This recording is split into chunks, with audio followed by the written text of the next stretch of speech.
saw something on the course he'll never forget. It's a bird, it's a plane, it's, well, no one knows. Unidentified flying objects. Soon this morning on just what, if anything, is living in Scotland's famed Loch Ness. This week, the FBI released big documents of the 19th. Mythical, legendary, and elusive chupacabra. I kid you not.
Welcome back to Unknown Territory. I'm the man they call Dave, and I am back here for part 2 of Ancient Aliens with KVK MMS. Why don't you say some highs? What's going on, Dave? Same shit, different day. Yeah, pardon my French, but you want to know what? Every once in a while, something slips out. Every single time you slip out, an angel loses its wings. No angel died from that one. How do you know that? Well, I don't. Well, then, stop filling people with your philosophical nonsense. Okay, so you said you had 2 more topics this time. You had 2 more good topics to bring up to me, which I am unaware of, by the way, to bring up about the ancient alien theory. Now, keep in mind, this is part 2, and this will be a mini-sode. So why don't you go ahead and throw me your first? And I thought it would be interesting to bring up some topics with my brand new Ancient Alien companion book, which has been released today. So for those of you who enjoy Amazon Books or Barnes & Noble, you can pick up your own copy of this. So I figured that we would skim through and talk about some topics, if that's okay with you. That is absolutely fine. So, I think today we are going to talk about... Ooh, here's a good one. Let's talk about the meaning of myths when it comes to... The meaning of myths. When it comes to ancient astronaut theory. How about that? Okay. How's that grab you? Now, first of all, I think it's more important for you to understand something, Dave. What do you think about when you think of a myth? When I think of a myth, I think about something that was way before my time, and it became a legend. A myth becomes a legend, and it could be true or it could be false. But the main premise of any kind of myth is that it's not real. Yes. Correct. Essentially. Right? Essentially, based on mainstream scholars, they'll tell you that most Greek myths are just made-up fantasy. Just things of that nature, okay? Kind of like the Iliad and the Odyssey. Yes. Okay. Now, by Homer. Now, let's just say, for the sake of argument, that at the time when people were writing these myths, could it be possible that there could be some sort of core of truth here?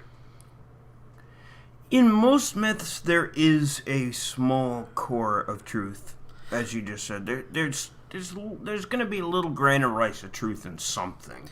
So in ancient astronaut theory, what we're trying to propose is what is that core of that truth? Because if you're basically writing down history, there's got to be some sort of truth to what they're talking about. Mm-hmm. Unless, and I know this is going to be really far out there, maybe they were describing and depicting what they actually saw.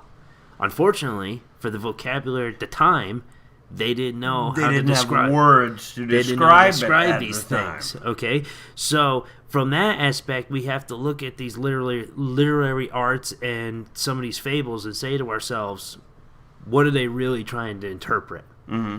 And a lot of this can be interpreted in many religions around the world, which, you could take it for face value that a religion could be basically a myth. The same thing could be possible. We don't necessarily know that they are true. We just take it at face value with faith. So when they talk about beings coming from the sky and this, that, and so forth, could that be just a metaphor for angels or ethereal beings? That was one of the questions I was going to ask you on that. Now, keep in mind, listeners, I have no idea what KVK was planning on bringing up to me, so I'm just responding to him. But, okay, think about this. As you were just saying, as far as myth, like, look at Vimanas, and I know that from Hindu. Mm-hmm. How could they describe it back then? Well, when you were looking at ancient depictions, which you can see this in Sanskrit, they actually have descriptions of what Vimanas were, and they basically are described as giant cities in the sky. But do you remember seeing that? Not to cut you off. Do you remember seeing, listeners? If you remember this, tell me if it's Fata Morgana or not. Do you remember seeing the city in the sky in China? Mm-hmm. There was a whole video about that. Mm-hmm. That was viral all over the internet of seeing a city in the sky, Project Bluebeam. Yep. Apparently people made video footage of it in the sky. Yep. Yeah. I saw all that. Yep. Okay, that's just one thing that hit my mind. And that's another thing that people were bringing up when that was being broadcast about China, is that, okay, so now these people are starting to see cities in the sky, and we have an exact same reference of this in ancient India, which are supposed to be Sanskrit writings that are just mythological tales. Mm-hmm. But yet we have a concurring in modern day of something of that magnitude. So what could this possibly be? Could this be just, made up fantasy, or are they literally trying to depict, with their own limited understanding of the time, what is going on in their everyday life? And if they are depicting what they describe as a giant city in the sky, could it be literally some sort of craft in the sky? It very well could be. I know it sounds crazy, but it doesn't sound crazy. You have to look at when you look at different. You have to look at it at an open mind and realize about what people are trying to interpret here. Mm-hmm. Okay, the same thing can be said about Greek myths. Okay, they talk about all of the creatures that exist in Greek myths. You talk about the Gorgon, the Centaur, the Minotaur, the Chimera, the Hydra, the Hydra, mm-hmm. Cerberus. Okay, Cerberus. That was the three-headed dog that guards the gate of Hades. All of these creatures that they describe in Greek mythology, could there be some sort of actual literacy to their claims? Do we have evidence that we can actually create hybrid beings? Yes, we have had this in numerous actions in people, okay? We also have gene splicing that is going on with our own scientists right now, okay? We have had similar in recent times that they are able to have human blood flowing through pig anatomy. Yes. Well, the pig is the closest to human anatomy out of any animal in the animal kingdom that I'm aware of. In China, they were able to take a rabbit embryo, extract all of the nuclear DNA inside of it that would program it to make a rabbit embryo, and replace it with human DNA. So in essence, That I did not know. oh yeah, and this That was is brand new news to and this me. is as late as 2002. So in essence, we had a human embryo with small traces of rabbit DNA in the Okay. human.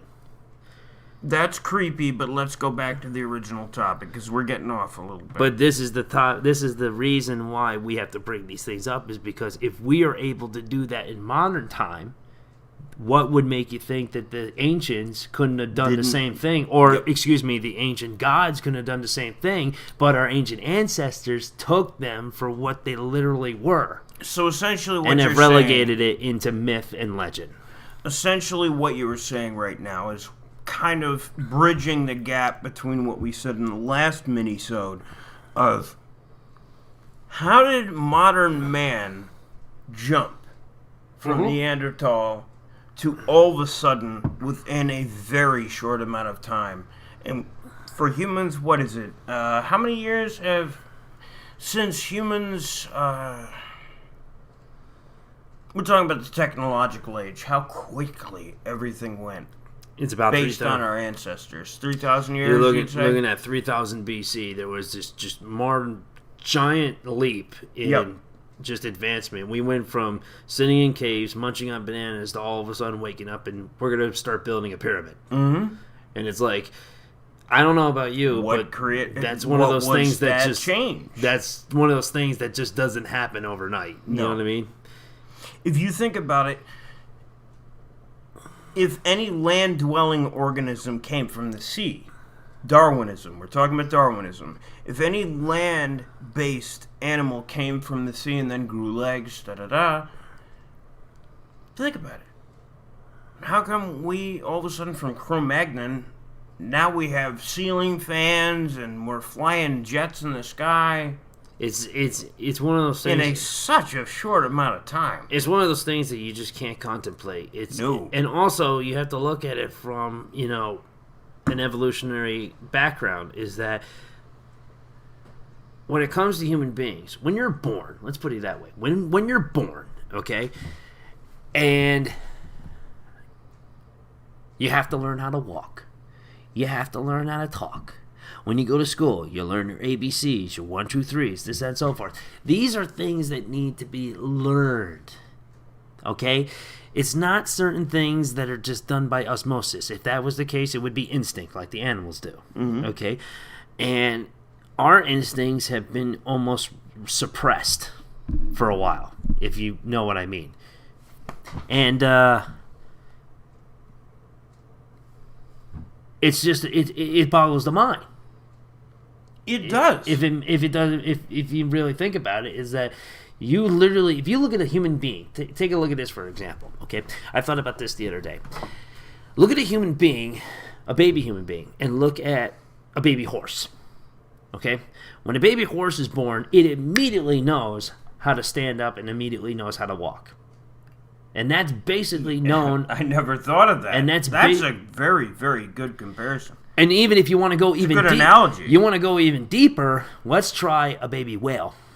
A baby whale is born in the water, so it needs How to, does it learn to breathe? it needs to immediately? know that I can't breathe this water. I need to get air. How do It I get instantly oxygen knows out this. of the water? It knows this. It has to get air. It doesn't have any gills. It has to get I air. didn't think about that. But when you look at a human being, we're pretty fragile beings, are we not?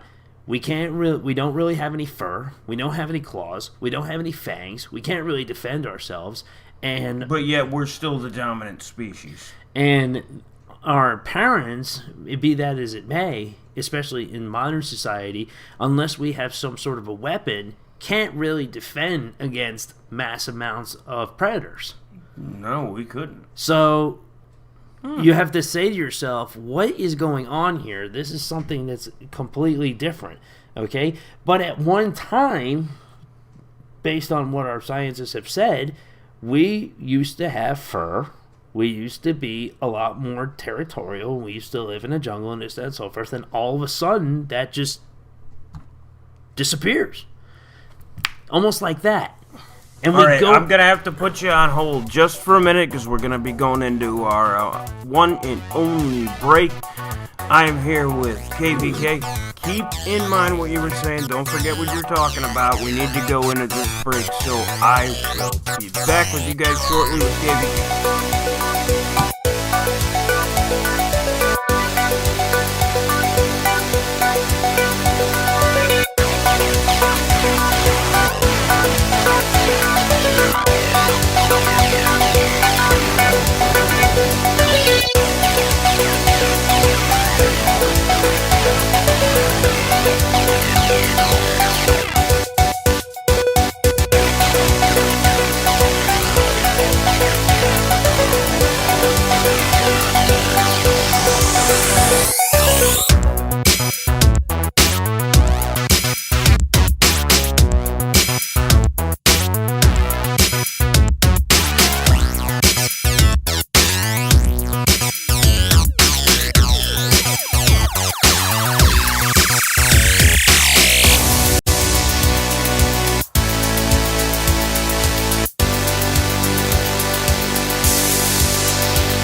On the East Coast, we are back in unknown territory. This is the man they call Dave with KBK MMS.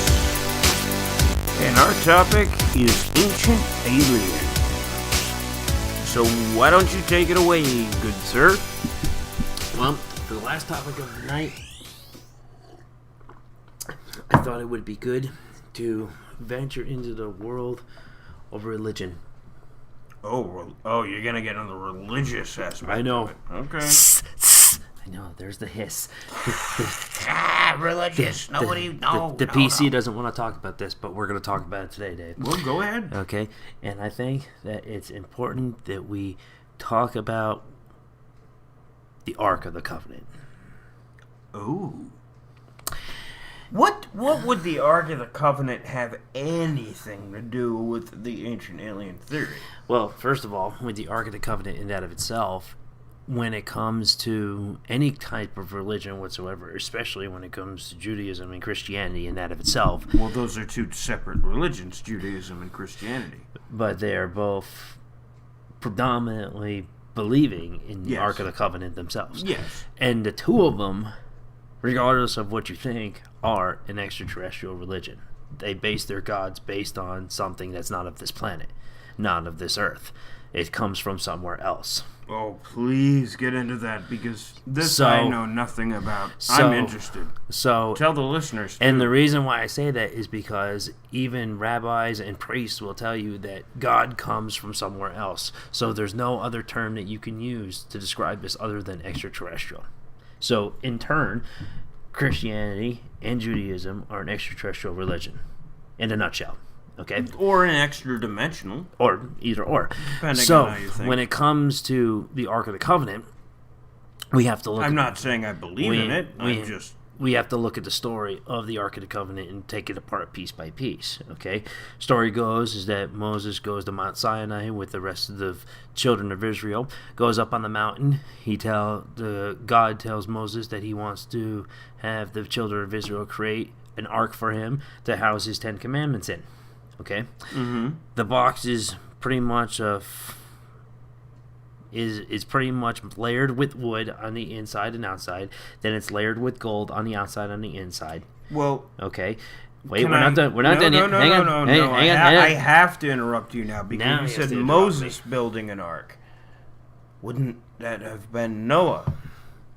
No, it was Moses. It wasn't Noah. Oh, Noah's ark. No, this is not that kind of an ark. It's a different kind of ark. Well, I'm just saying that It's a for different- the listeners, if they can't No, know the this difference is- between the Ark of this the is- Covenant and Noah's Ark. There are two different types of arks, which I had I was to getting make- to, I had and to then you make that- interrupted me. okay. So, what basically that's the what ark we're is? here for. So, what the ark is basically described as this giant wooden box, and it's layered in gold. Mm-hmm. Okay, and it has golden rings on the outside of it, and there is a pole that is run through these rings, and the orders are that they are not to be removed from the rings. And on top is a gold lid, and on the top of that gold lid is cherubims or guardian angels on top. Cherubims, yeah. Okay, so and this Think whole Raiders of the Lost Ark. this whole concept of this ark was supposed to contain the Ten Commandments. Unfortunately, there are stories that say that the ark also held other things inside of it. I did hear about that too. Okay, also contained inside the ark was Aaron's rod, the rod that miraculously turned itself into a snake. There was also a jar of manna, which was some sort of edible starch that was given to the Israelites during their 40-year walks in the desert. Okay. To allow them to survive. To survive. Yes. So when you put these together and you actually read about this, the Ark of the Covenant almost seems like a toolkit more than just a chamber. Okay. And the scriptures also say that as long as the power of the Ark is with them, God will always be with them. Mm-hmm. Okay. But the stories in which that this magical Ark does is just profound. Okay. It says that it rises up in the air, it fights the enemies of Israel, and smites them to death. The causes That's of, why I had to bring up Raiders of the Lost Ark. the causes of death are written very clearly that the cause of death is cancerous tumors. And it's like, what kind of an object that would bring that kind of destruction and cause sickness that almost sounds like radiation sickness? Yes. And so, in turn, Not melting faces off of Nazis, mind you. No. And you also have the story of the falling of the walls of Jericho. They were asked, the Israelites were asked told by God to march around. I forgot about that. They were asked to march around the city once a day for 7 days. They marched around the city, and with them around this city was the Ark of the Covenant. Okay, and on the 8th day, they blew the ram horns, the shofar, and you have to think of the shouting of the people, the blowing of the ram's horns, and the power that we cannot describe that came from the ark made these big stone walls collapse in order for the Israelites to sack that city. Now, let me ask you a question. How does the Ark of the Covenant and the walls of Jericho have anything in connection to the ancient astronaut or ancient alien theory? Well, it's really simple, is that when you look at those stories and you put the two and two together, the only conclusion you could get is that the Ark of the Covenant housed an extraterrestrial device that was given to the Israelites so that they could conquer most of Judea. And when you take a technological device and put it in the hands of a primitive society that does not understand what kind of technology they are wielding, they will, of course, look at it from a perspective that if I look at the ark, if I touch the ark, it will smite me to death. They didn't realize that they were dealing with atomic power at the time. Atomic? Okay, so you're talking about atomic power now. Yes.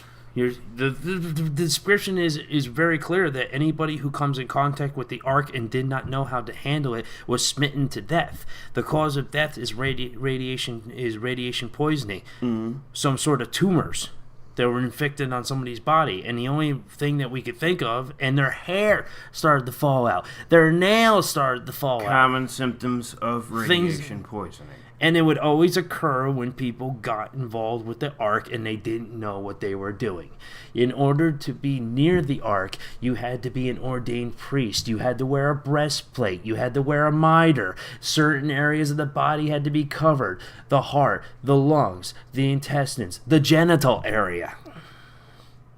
When you put all of these things together, the Ark of the Covenant is a very, very dangerous device. And why would a dangerous device be given by God? Unless it wasn't God, it was an extraterrestrial device in order to help Judea conquer and become the nation that they are today. Kind of like Greek fire. Pretty much. Nobody can replicate it. Yep. To this day. And Greek fire was said to be from the gods. Mm-hmm. All right, ladies and gentlemen, we are going to wrap up Ancient Aliens Part 2. Do you think there should be a 3 for a minisode at some point? You think there should be a 3 because the Ancient Alien Theory, you can get into a crap ton of stuff, and you are the most knowledgeable man, KVK, that I know on this. Well, I can honestly tell you, Dave, that this subject can go on. I mean, you and I have had discussions for hours and hours and hours about this. And, you know, for a mini episode, it probably wouldn't be justice. I think that maybe somewhere down the line, we would have to dedicate a main episode. Probably something that we could our typical hour and 20-minute show. Probably something that we could advertise so that people could be a little bit more intrigued. You know what I'm saying? I think having subjects where you just ad-libbing and things like that, that's kind of like a teaser. Yeah. If you actually throw something... technically, the 2 shows, this one and the one we had posted before on The Man They Call Dave, I think that might be a good idea. Something that we can explore in a main episode in length. Well, I guess that's only going to be in due time, Dave. I believe so. Don't forget to like, comment, subscribe. Go over to KVK MMS. Unless you're changing your channel name, I'm still going to plug you. You're going to plug me for all you want. I appreciate it. I'm still going to have that channel up, but just to let you guys know, we're probably going to be developing a brand new channel that has a little bit more in-depth, a little bit more content to it. But for the time being, just still plug the same channel, Dave. There's still going to be content on that one, too. All right. Well, still, go ahead, look KVK MMS up. He's got a couple of funny videos. And as always, as he likes to say whenever I have him on the show, please say your tagline as... You do it up big, and you always believe. Boom. We will see you on the next episode. Yeah, I know your name.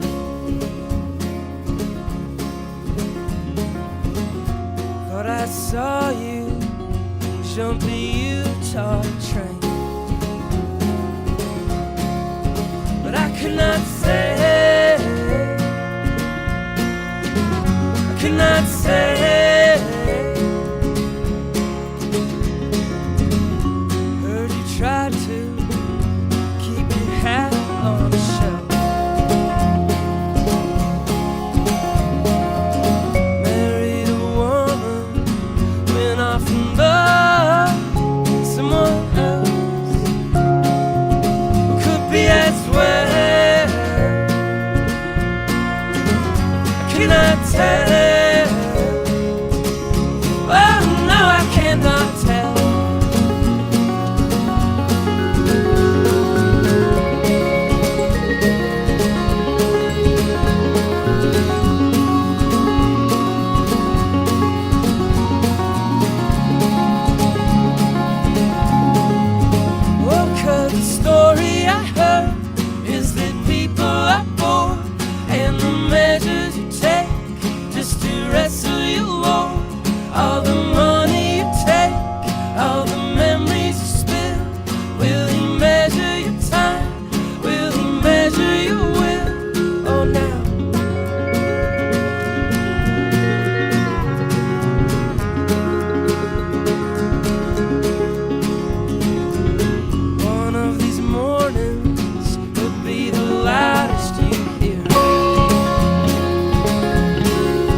up